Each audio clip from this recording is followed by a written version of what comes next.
Hello students, मैं हूं अजय पांडे और आप सबका स्वागत है हमारे YouTube channel Ajay Pandey lectures में।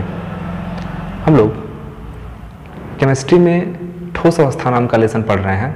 एक पूरा यूनिट है ठोस अवस्था और उस ठोस अवस्था का सबसे पहला चैप्टर है ठोसों का वर्गीकरण एवं संरचनाएं। तो हम लोग पढ़ रहे हैं ठोसों का वर्गीकरण एवं संरचनाएं।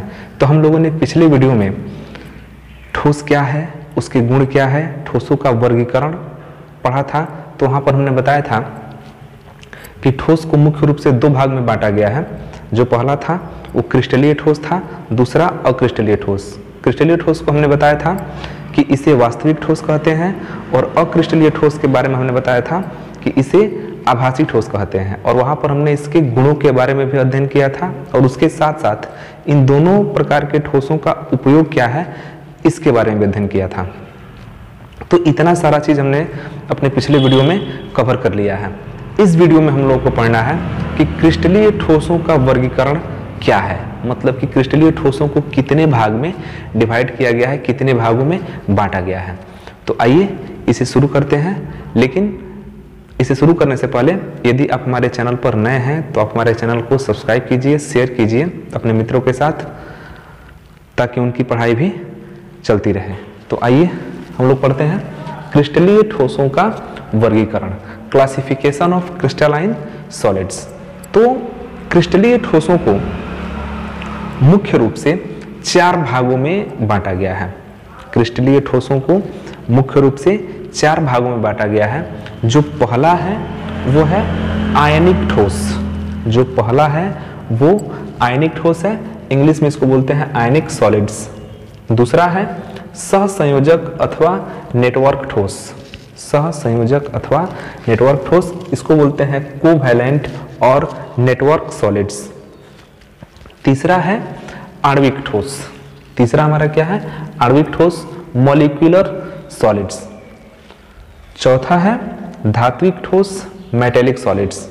तो ये इसके चार मुख्य भाग हैं, मतलब कि क्रिस्टलीय ठोसों को चार भागों में डिवाइड किया गया है, जिसमें पहला आयनिक ठोस, दूसरा सहसंयोजक अथवा नेटवर्क ठोस, तीसरा आणविक ठोस, चौथा धात्विक ठोस। इसमें स्पेशली जो आणविक ठोस है ये भी दो भाग में डिवाइड हो जाता है, ये भी दो भाग में बढ़ जाता है, जिसमें पहला बनता है अध्रुवीय आणविक ठोस और दूसरा बनता है ध्रुवीय आणविक ठोस।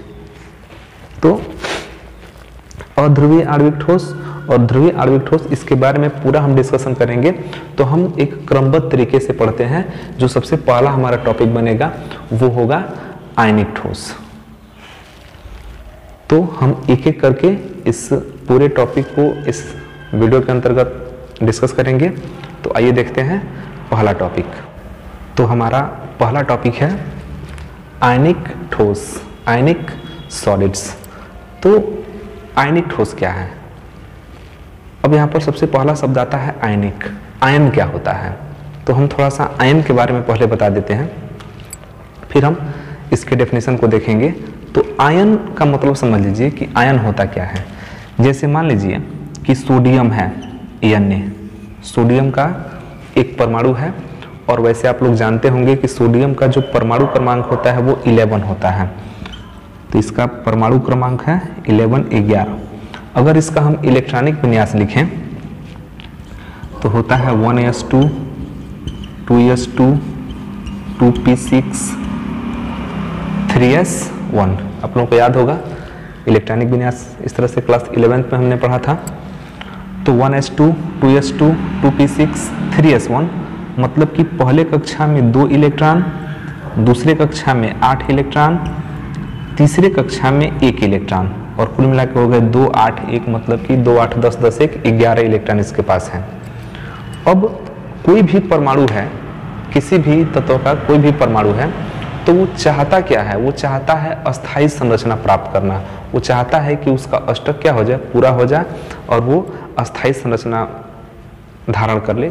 जनरली जितने भी परमाणु हैं सभी यही चाहते हैं कि सभी क्या हो, अस्थायी अवस्था में, अस्थायी संरचना में प्राप्त हो जाए। तो अस्थायी अवस्था या अस्थायी संरचना प्राप्त करने के लिए बोरबरी ने यह बताया कि यदि किसी परमाणु के अंतिम कोष में 8 इलेक्ट्रॉन है तो वो लगभग क्या होता है, अस्थायी माना जाता है। तो उसके हिसाब से अगर देखें हम तो यहाँ पर अंतिम कोष में 8 इलेक्ट्रॉन तो है नहीं, यहाँ अंतिम कोष में 1 इलेक्ट्रॉन है। इसका पहला कोष पूर्ण रूप से भरा हुआ है, मतलब 2 जगह है, जैसे पहले कोष में 2 इलेक्ट्रॉन का जगह होता है, दोनों भरा हुआ है। दूसरे कोष में 8 इलेक्ट्रॉन का जगह होता है, 8 भरा हुआ है। तीसरे कोष में 2 8 18 करके होता है, 18 होता है। तो 18 में 1 ही भरा हुआ है, मतलब कि ये क्या है, अस्थायी है, पूर्ण रूप से अस्थायी नहीं है। लेकिन बोरबरी ने बताया कि यदि अंतिम कोष में पूरे इलेक्ट्रॉन नहीं है तो उसकी स्थिति में यदि वहां पर 8 इलेक्ट्रॉन भी हो जाते हैं तो उसको अस्थायी माना जाता है। तो यहाँ पर 8 भी तो नहीं है, यहाँ पर कितना है, 1 ही इलेक्ट्रॉन है, मतलब कि ये अस्थायी है। तो ये भी चाहता है कि हम अस्थायी संरचना प्राप्त करें। तो अस्थायी संरचना प्राप्त करने के लिए इसके पास क्या कंडीशन है, या तो 7 इलेक्ट्रॉन कहीं से आ जाए तो इसका 8 पूरा हो जाएगा, नहीं तो 7 से कहीं से साझा करे, मैंने किसी भी प्रकार से यहाँ पर 7 हो जाए तो इसका 8 पूरा हो जाएगा। लेकिन ये कंडीशन बहुत ही एक तरह से कहें कि डेंजर है, ये संभव नहीं है कि यहाँ पर 7 इलेक्ट्रॉन कोई अपना दे दे और ये इसका अष्टक पूरा हो जाए। तो इसके पास पॉसिबिलिटी क्या है, ये क्या करेगा कि अपना ही एक त्याग कर देगा। 7 ले आने से बढ़िया है एक क्या कर देना, त्याग कर देना, क्योंकि 7 को ले आने के लिए 7 इलेक्ट्रॉन मौजूद होना चाहिए, तभी 7 आएगा, तभी तो साझा होगा।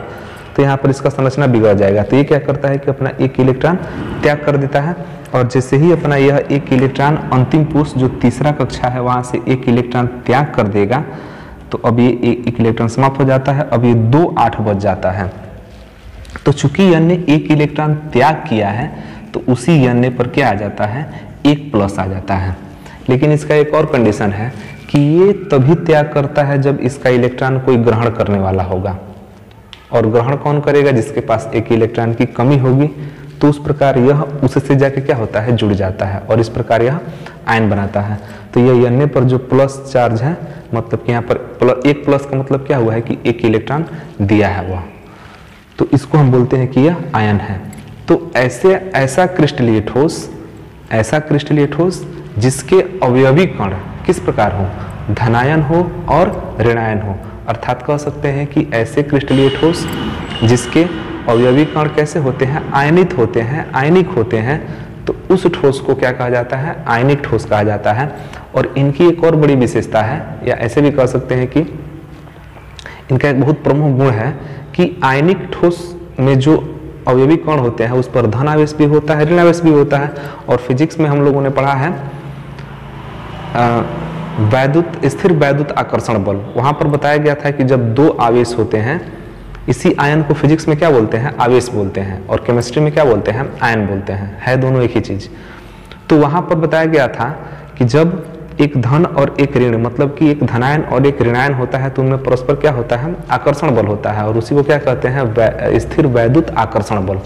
तो यहाँ पर डेफिनेशन कुछ इस प्रकार बनता है कि वे क्रिस्टलीय ठोस, क्योंकि हम लोग क्रिस्टलीय ठोस का वर्गीकरण पढ़ रहे हैं, तो वे क्रिस्टलीय ठोस जिनके अवयवी कण धनायन एवं ऋणायन होते हैं, अर्थात कैसे होते हैं, आयन के रूप में होते हैं। तो ऐसे क्रिस्टलीय ठोस जिनके अवयवी कण कैसे होते हैं, धनायन या ऋणायन होते हैं। और धनायन या ऋणायन कब होता है, जब इलेक्ट्रॉनों का आदान प्रदान होते हैं। और ये आयन परस्पर स्थिर वैद्युत आकर्षण बलों द्वारा बंधे होते हैं, आयनिक ठोस कहलाता है। मतलब कि जो वो आयन हो उनके बीच में स्थिर वैद्युत आकर्षण बल काम करे, तो उसको हम क्या कहेंगे, उसको कहेंगे आयनिक ठोस। और इसका सबसे बेहतरीन अच्छा उदाहरण है NaCl। तो हम NaCl की संरचना पहले आपको समझा देते हैं कि NaCl का निर्माण कैसे होता है, उसमें धन आयन और ऋण आयन होता कहाँ है, उसमें कैसे ये विद्युत आकर्षण बल काम करता है। तो आप अच्छे तरीके से इसको समझिए। अब डेफिनेशन का स्क्रीनशॉट ले लीजिए, अगर नोट्स बनाना चाहते हो तो हम मिटा दें इसको, स्क्रीनशॉट लीजिए पहले।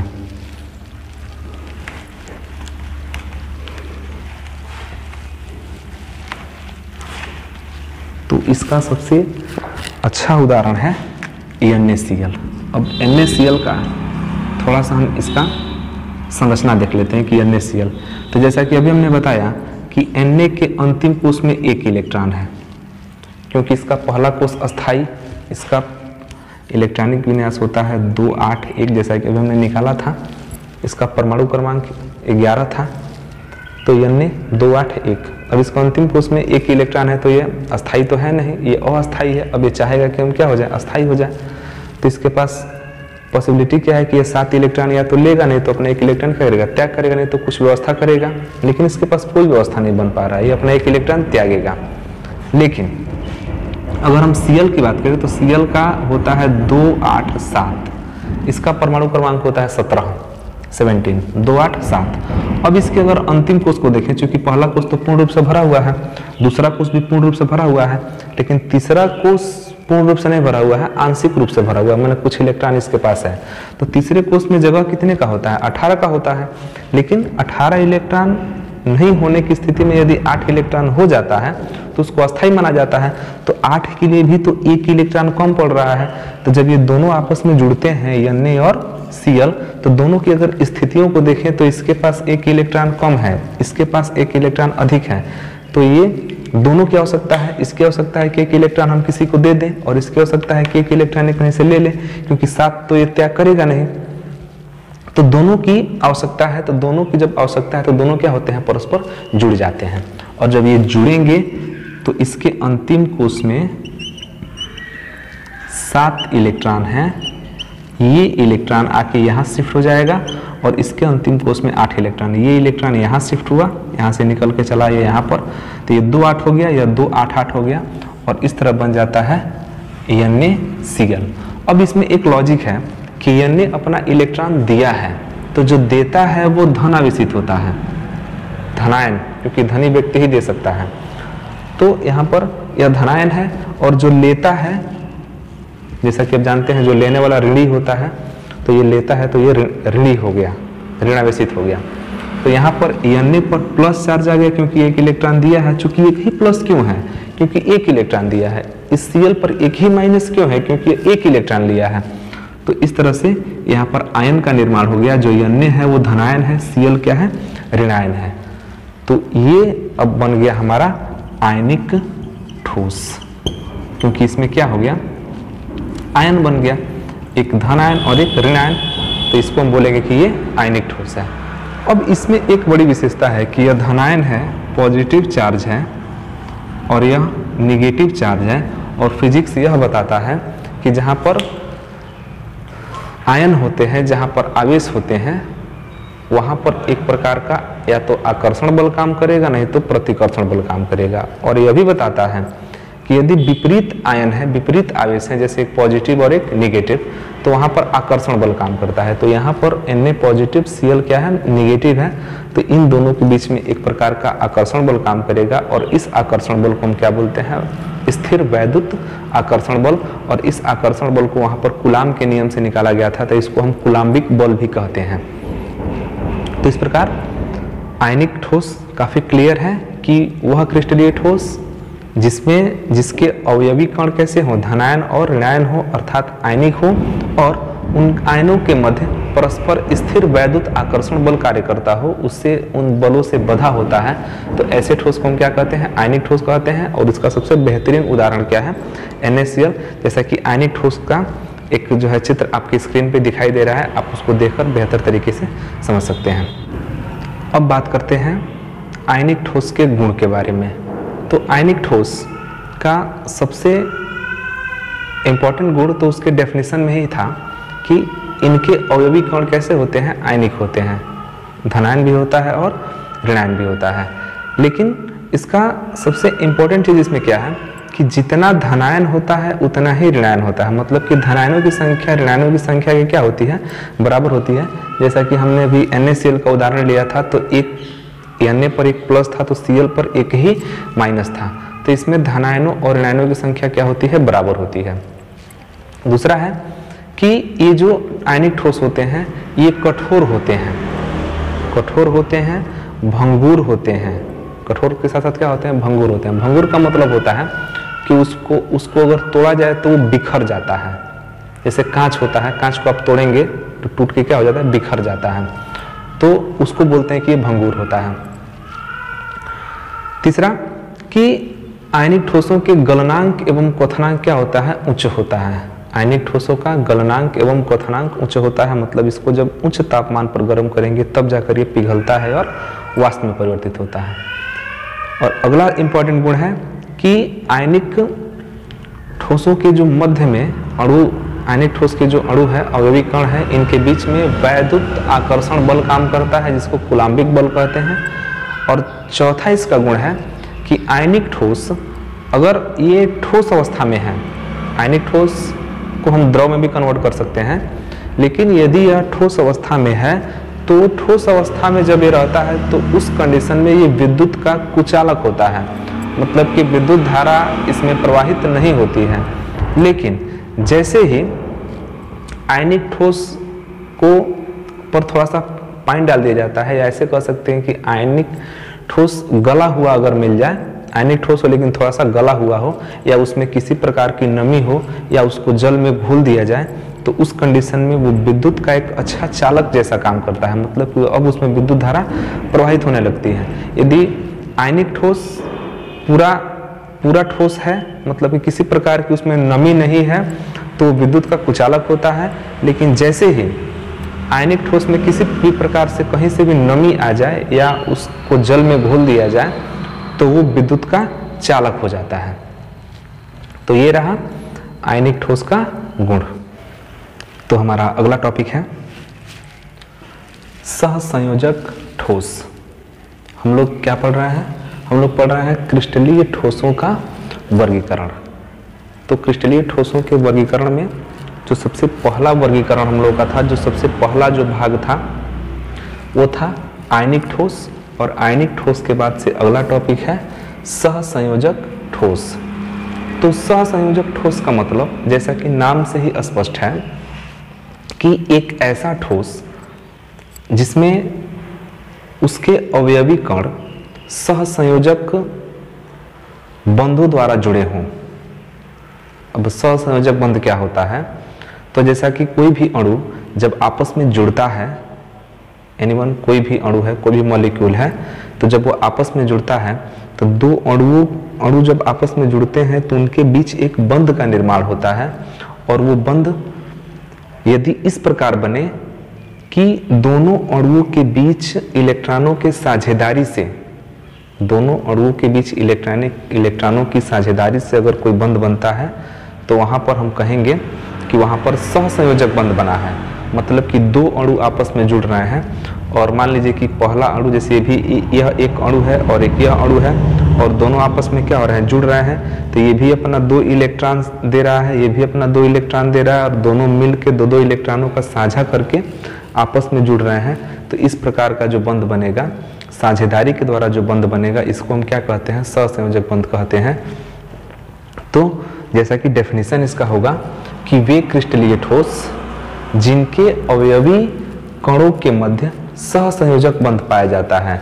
तो ऐसे क्रिस्टलीय ठोस जिनके अवयवी कणों के मध्य सहसंयोजक बंध पाया जाता है, जिससे यह एक त्रिविम जालक का निर्माण करते हैं। त्रिविम जालक को इंग्लिश में बोलेंगे 3D नेटवर्क। अब नेटवर्क का मतलब आप समझ सकते हैं, नेटवर्क का मतलब होता है एक दूसरे से जुड़ के एक लंबी श्रृंखला बनाना। अगर एक दूसरे से जुड़ के, जैसे नेटवर्क लोगों का नेटवर्क होता है, एक आदमी जुड़ा दूसरे से, दूसरा जुड़ा तीसरे से, तीसरा जुड़ा चौथे से, तो इस प्रकार एक लंबा नेटवर्क बनता है। और वो नेटवर्क यहाँ पर वही बनेगा, लेकिन 3D बनेगा, त्रिविमीय बनेगा। त्रिविमीय का मतलब कि एक्स एक्सिस में भी, वाई एक्सिस में भी और जेड एक्सिस में भी। तो त्रिविमीय यहाँ पर जालक बनता है, नेटवर्क बनता है। तो ऐसे ठोस को हम क्या कहते हैं? सहसंयोजक ठोस कहलाता है। तो एक बार पुनः इसको समझिए कि वे क्रिस्टलीय ठोस जिनके अवयवी कणों के मध्य सहसंयोजक बंध पाया जाता है। सहसंयोजक बंध का मतलब कि ऐसे बंध जो इलेक्ट्रॉनों की परस्पर साझेदारी से बनते हैं, और दोनों जो अणु है, दोनों जो परमाणु है, वो बराबर बराबर इलेक्ट्रॉनों की साझेदारी करते हैं। तो वहां पर क्या बनता है? सहसंयोजक बंध बनता है। तो यदि ऐसा सहसंयोजक बंध किसी क्रिस्टलीय ठोस में पाया जाता है तो उस ठोस को हम क्या कहेंगे? उसको बोलते हैं सहसंयोजक ठोस। और सहसंयोजक ठोस का सबसे अच्छा उदाहरण है SiO2। जैसा कि एक चित्र हम यहाँ पर दिखा रहे हैं, यहाँ बहुत सारे अणु जुड़े हुए हैं और आप देख सकते हैं ध्यान से कि प्रत्येक अणु के बीच में 2-2 इलेक्ट्रॉनों का साझा हुआ है। प्रत्येक अणु के बीच में 2-2 इलेक्ट्रॉनों का साझा हुआ है। तो 2 इलेक्ट्रॉन का मतलब कि एक इलेक्ट्रॉन इसका है, दूसरा इलेक्ट्रॉन इसका है, तो एक एक इलेक्ट्रॉनों का साझा हुआ है, 2 इलेक्ट्रॉन तैयार हो रहा है। तो यहाँ पर सहसंयोजक बंध बन रहा है। तो इस प्रकार के ठोस को हम क्या कहेंगे? सहसंयोजक ठोस। और चूंकि देख रहे हैं कि यहाँ पर एक अणु दूसरे से दूसरा, तीसरे से तीसरा, चौथे से चौथा, पांचवें से ऐसे क्रमबद्ध तरीके से, एक व्यवस्थित तरीके से एक दूसरे से जुड़ा हुआ है, एक यहाँ पर नेटवर्क बना हुआ है, एक जालक बना हुआ है। तो इसको हम क्या कहेंगे? सहसंयोजक ठोस।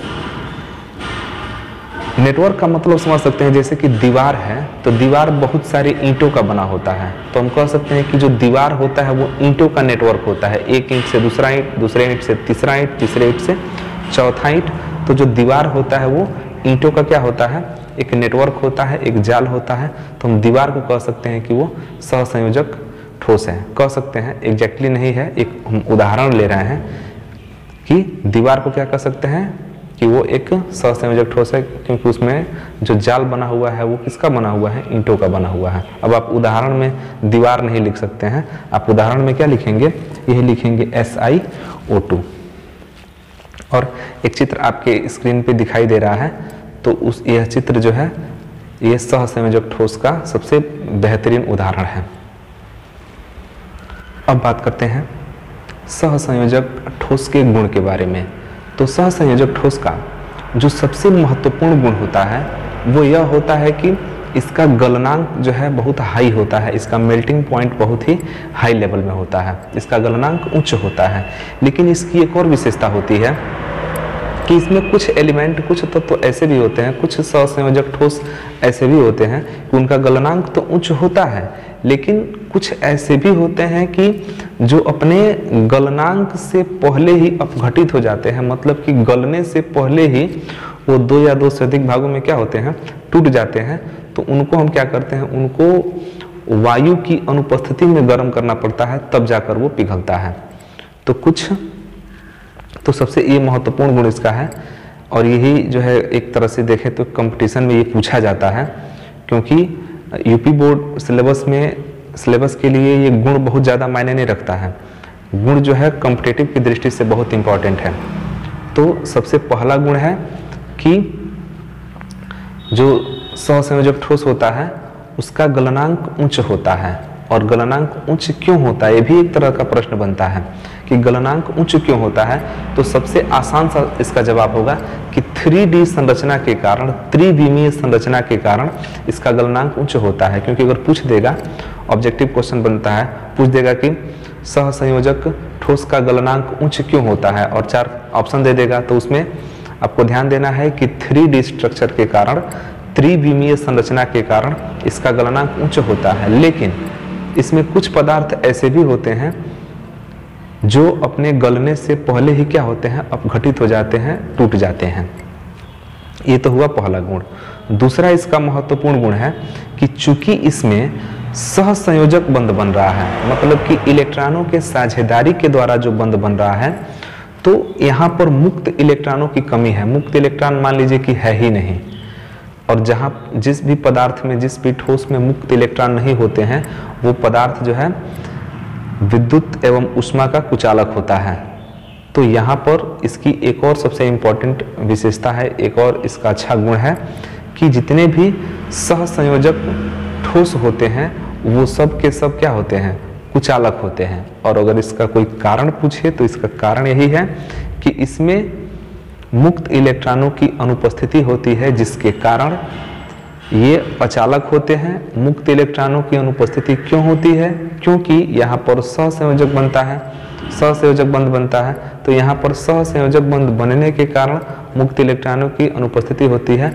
बहुत ऐसे सहसंयोजक बंध हैं जहाँ पर सहसंयोजक बंध बनने के बाद मुक्त इलेक्ट्रॉन पाए जाते हैं, लेकिन वो मुक्त इलेक्ट्रॉन ना होकर के लोन पेयर इलेक्ट्रॉन कहलाते हैं, जोड़ा के रूप में खाली होते हैं, उपस्थित रहते हैं। तो यहाँ पर वैसा कुछ होता नहीं है, क्योंकि जो भी इसमें खाली इलेक्ट्रॉन होते हैं वो किसी न किसी परमाणु से जरूर जो है साझा करके और काफ़ी बृहद पैमाने पर अणुओं का निर्माण करते हैं। इसीलिए इसका एक और नाम है बृहद अणु परमाणविक ठोस, या ऐसे कह सकते हैं कि परमाणविक ठोस इसका एक अलग से नाम है। सहसंयोजक ठोस को परमाणविक ठोस भी कहते हैं या बृहद अणु ठोस कहते हैं। कारण यह है कि यहाँ पर एक लॉन्ग रेंज, लंबी श्रृंखला का निर्माण होता है, जिसके कारण इसको हम क्या कहते हैं, बृहद अणु। तो इसका सबसे महत्वपूर्ण 3 ही गुण है। पहला गुण क्या है कि सहसंयोजक ठोसों का गलनांक उच्च होता है। किस लिए उच्च होता है, कारण क्या है, तो 3D स्ट्रक्चर, त्रिविमीय संरचना के कारण इसका गलनांक उच्च होता है। और कुछ पदार्थ ऐसे भी होते हैं जो अपने गलनांक से पूर्व क्या होते हैं, अपघटित हो जाते हैं, मतलब कि 2 से अधिक भागों में टूट जाते हैं। दूसरा गुण है कि सहसंयोजक ठोस में मुक्त इलेक्ट्रॉनों की अनुपस्थिति होती है, जिसके कारण ये कुचालक होते हैं। लेकिन कुछ पदार्थ ऐसे हैं जो सहसंयोजक ठोस के अंतर्गत आते हैं फिर भी विद्युत के सुचालक होते हैं, जैसे ग्रेफाइट। ग्रेफाइट एक अपवाद है।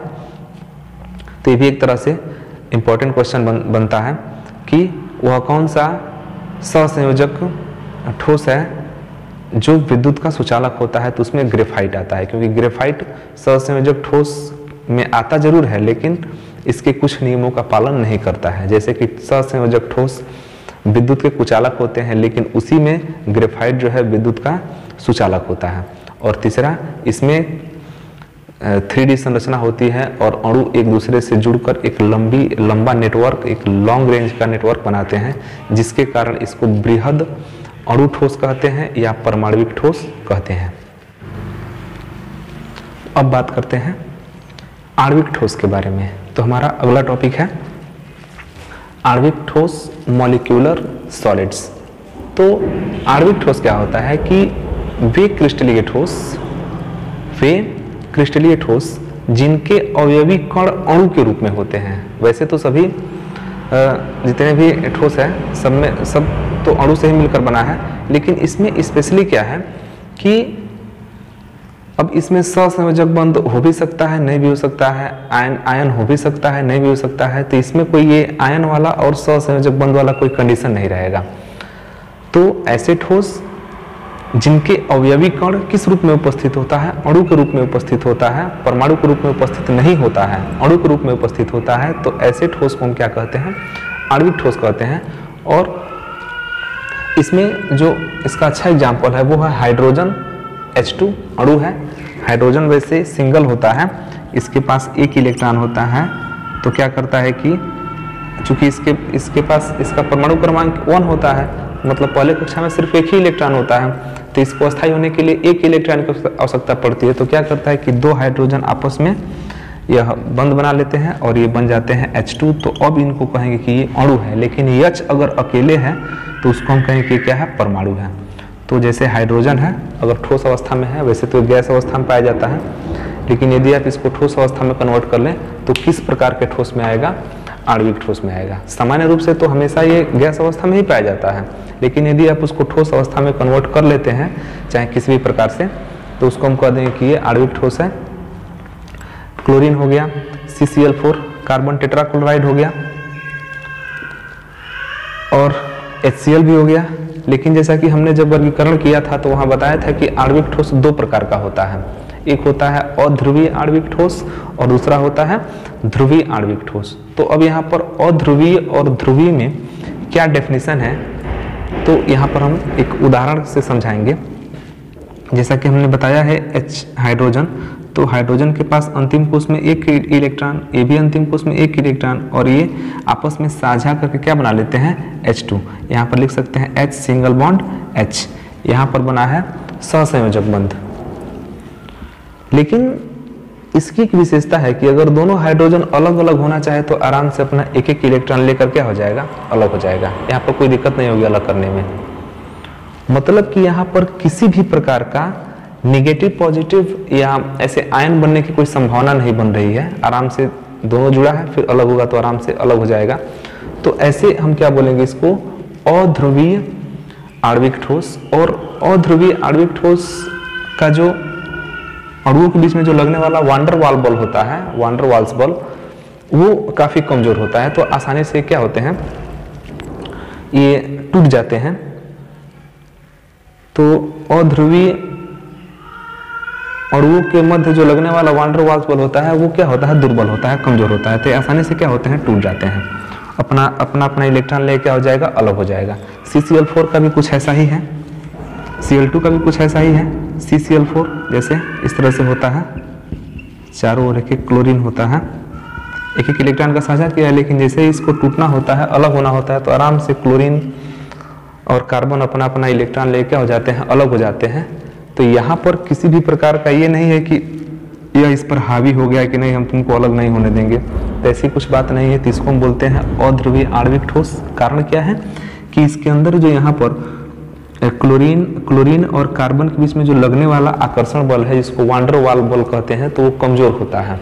तो कमजोर होने के कारण इसको हम बोलते हैं अध्रुवीय आणविक ठोस। लेकिन अगर हम यहाँ देखें HCl में, तो इसकी संरचना अगर बना दें तो हाइड्रोजन के पास एक इलेक्ट्रॉन और क्लोरीन के पास यहाँ पर 7 इलेक्ट्रॉन होता है अंतिम कोश में। अब ये क्या करते हैं, वैसे दिखाने के लिए, दुनिया को दिखाने के लिए साझा करते हैं, साझा तो हो गया, आराम से यहाँ पर साझा हो गया और बना दिया H सिंगल बॉन्ड Cl। लेकिन इसके पास खाली है, देखिए कितना, 3 जोड़ा इलेक्ट्रॉन खाली है, इसके पास 3 जोड़ा इलेक्ट्रॉन खाली है। तो और यहाँ पर देखिए कोई भी कहीं भी यहाँ पर इलेक्ट्रॉन खाली नहीं था इस कार्बन के पास। तो यहाँ पर इसके पास 3 जोड़ा इलेक्ट्रॉन खाली है। अब 3 जोड़ा इलेक्ट्रॉन खाली होने के चलते ये क्या करता है कि ये तीनों हावी हो जाते हैं और इस इलेक्ट्रॉन को अपनी तरफ आकर्षित कर लेते हैं, जिसके कारण यह पार्शियली निगेटिव, आंशिक रूप से निगेटिव और यह आंशिक रूप से पॉजिटिव बन जाता है। मतलब यह हुआ कि अब ये हावी हो गया, अपना अधिकार, अपना आधिपत्य जमा रहा है इस पर कि साझा भले हुआ है, देखने के लिए साझा हुआ है, लेकिन वास्तव में इस पर क्लोरीन के द्वारा एक क्लोरीन का जो अणु है वो इस पर पूर्ण रूप से हावी हो गया है। अब यहाँ से अगर इसको तोड़ना होगा थोड़ा सा मुश्किल होगा, क्योंकि यहाँ पर इसका आकर्षण बल ज़्यादा है, वांडर वाल्स बल क्या है यहाँ पर मजबूत है, ज़्यादा है। तो यहाँ पर चूंकि पार्शियली पॉजिटिव और पार्शियली नेगेटिव, आंशिक रूप से धनायन और आंशिक रूप से ऋणायन उत्पन्न हो जा रहा है, तब इसको हम कहेंगे कि ये ध्रुवीय आणविक ठोस है। तो यहाँ पर जो आणविक ठोस होता है वो 2 प्रकार का होता है, अध्रुवीय आणविक ठोस और ध्रुवीय आणविक ठोस। और दोनों को समझने का सबसे अच्छा तरीका यही है कि अध्रुवीय में कोई भी नेगेटिव पॉजिटिव कुछ नहीं होता है और उसका वांडर वाल जो बल होता है, वांडर वाल आकर्षण बल, यह दुर्बल होता है। और ध्रुवीय में पार्शियली पॉजिटिव, पार्शियली नेगेटिव, मतलब आंशिक रूप से धनायन और आंशिक रूप से ऋणायन उत्पन्न होता है। और यहाँ पर जो लगने वाला वांडर वाल बल होता है वो मजबूत होता है। तो ये रहा हमारा आणविक ठोस। जैसा कि आप यहाँ पर आपकी स्क्रीन पे एक चित्र दिखाई दे रहा है, उस चित्र में आप देख सकते हैं कि आणविक ठोस के अणु किस प्रकार आपस में जुड़े होते हैं। और अब बात करते हैं लास्ट टॉपिक, धात्विक ठोस के बारे में, मेटालिक सॉलिड के बारे में। तो यहाँ पर जैसे नाम ही है धातु, तो जितने भी धातु हैं, जनरली अगर डेफिनेशन बनाना चाहें तो ऐसे बना सकते हैं कि जितने भी धातु हैं सब क्या है, धात्विक ठोस हैं। बहुत अच्छा डेफिनेशन है, छोटा है, कि सभी धातुओं को क्या बोलते हैं, धात्विक ठोस बोलते हैं। लेकिन इसके बारे में थोड़ा सा हम बता दें कि वे क्रिस्टलीय ठोस जिनके पास मुक्त इलेक्ट्रॉन होते हैं, वे क्रिस्टलीय ठोस जिनके पास मुक्त इलेक्ट्रॉन होते हैं, उनको क्या बोलते हैं, धात्विक ठोस बोलते हैं। और अब ये मुक्त इलेक्ट्रॉन जो है इस धातु में क्या होते हैं, गतिशील रहते हैं। और इन्हीं मुक्त इलेक्ट्रॉनों के कारण धातुओं में विद्युत धारा का प्रवाह होता है, मतलब कि विद्युत के चालक होते हैं। तो ये जो मुक्त इलेक्ट्रॉन है, ये मुक्त इलेक्ट्रॉन ही उस ठोस को क्या बनाते हैं, धातु बनाते हैं। क्योंकि धातुओं की विशेषता होती है कि धातु विद्युत के सुचालक होते हैं। और वैसे अगर धातु का डेफिनेशन देखा जाए तो क्लास 9th में और 11th में धातु का डेफिनेशन है कि वह तत्व जो अपने अंतिम कोश से एक या एक से अधिक इलेक्ट्रॉन त्याग कर धनायन बनने की क्षमता रखते हैं, तो उनको क्या कहते हैं, धातु कहते हैं।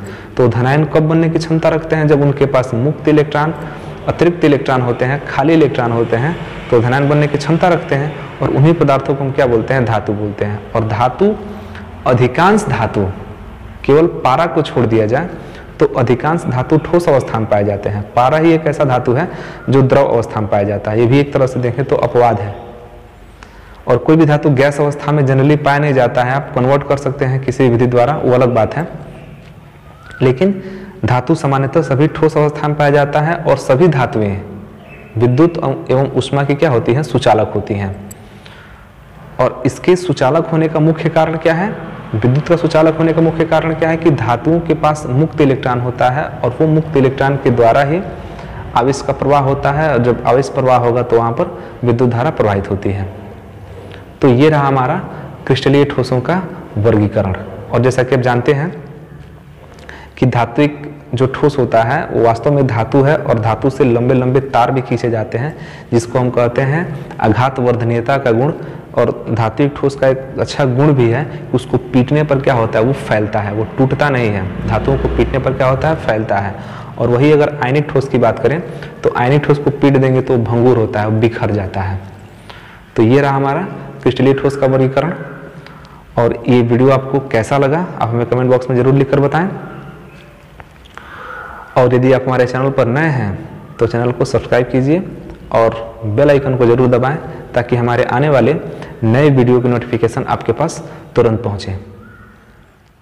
तब तक के लिए धन्यवाद।